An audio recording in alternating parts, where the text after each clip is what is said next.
لتحقيق الاهداف. هذه الثورة هي تيار متنفس لن يستطيع احد ان يوقفه حتى لو كان المجلس العسكري نفسه. دي تبقى مسألة في منتهى الوضوح. مسألة احنا هدفنا واضح، نريد مصر دولة ديمقراطية تعددية تحترم كل الآراء وكل الاتجاهات. هو ده، وأن يكون الفيصل فيها إلى صندوق الانتخابات وإلى الشعب المصري انتخابات حرة ونزيهة وشفافة. أي نموذج غير كده لن نقبله على الإطلاق. ولو وقف المجلس العسكري في سبيل أو إنه ما يسلمش السلطة، نحن أول من سيقف متنا جميعا شهداء. هذه مسائل لابد أن تكون في منتهى الوضوح والنصر.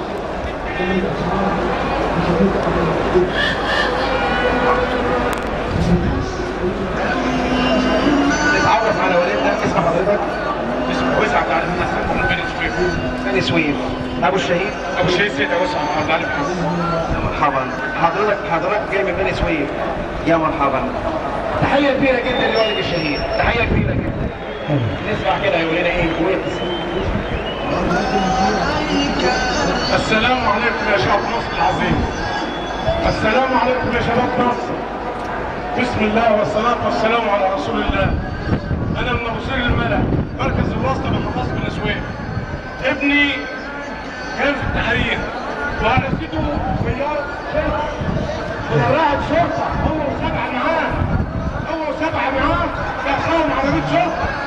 المحامي حرس الفاجر بيقول ده حبيب العدل ملوش ذنب. هو الشرطة هو الشعب اللي استعد على الشرطة بيقول الشرطة ما عندهاش ذنب، ولكن الشرطة اللي هرست شباب الحتة وهي اللي موتت الشباب اللي ماتت وهي اللي عدمتهم، وحسن مبارك اللي بيعمل مريض وبيعمل اللي بيموت وبيعمل حيات عشان يخدع الشعب. شعب مصر اللي ما بيتخدعش ابدا،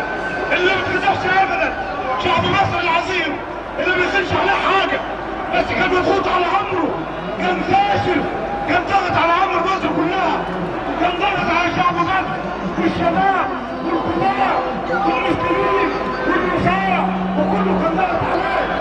حسن مبارك اللي بيعمل مريض اللي بيدافع عنه، فريد الزبل الظالم، فريد اللي مش ظالم، ابن الظالم، فريد حسبي الله ونعم الوكيل في فريد الدين. الله ينتقم منه. عاوز تبرع حسن مبارك على شعب مصر، عاوز يكسر شعب بحاله، شعب 90 مليون